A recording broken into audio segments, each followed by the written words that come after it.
Togo. Arrestation du général Félix Abalo Kadanga. La DMK s'étonne du silence du procureur de la République et du ministre de la Sécurité. La dynamique Monseigneur Kpodzro, DMK, exige que la population togolaise soit plus éclairée sur l'arrestation du général Abalo Félix Kadanga. Le regroupement de partis politiques opposés au régime en place s'étonne particulièrement du silence et de l'absence d'information de la part du procureur de la République, Bernard de Kafu-Mawama, et celui du ministre de la Sécurité, le général Yarg Daman, sur les urgences de l'heure. Communiqué de presse de la DMK du 26 janvier 2023. Togo, droit à l'information du peuple. Au moment où le Togo est confronté à la plus grave crise sécuritaire de son histoire, requérant une alliance républicaine de toutes les composantes de la nation, de graves fissures apparaissent dans le commandement militaire, alors que de sérieuses interrogations demeurent sur la réalité de la situation de nos forces de défense et de sécurité sur le front opérationnel de la région des Savanes.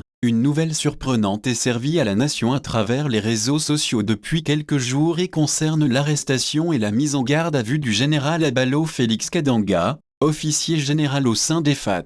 Face à la gravité du séisme qui secoue depuis plus d'un mois le haut commandement militaire de notre pays, le peuple togolais attend que les autorités judiciaires, notamment le procureur de la République, informent et situent les populations sur les motifs de l'arrestation du général Kadanga, de même qu'une mise au point du gouvernement de fait sur la situation sécuritaire dans la région des Savanes. La DMK s'étonne particulièrement du silence du procureur de la République, d'habitude prompt à lever la voix, et celui du ministre de la Sécurité, le général Yarg Daman, sur les urgences de l'heure. La DMK exige du gouvernement de fait du Togo et plus particulièrement des autorités judiciaires, le respect des droits de tout citoyen togolais supposé en conflit avec la loi, fut-il un général. Par ailleurs, une telle procédure n'aura de crédibilité que si elle s'étend à tous les crimes dont est comptable l'accusé et tous ses complices.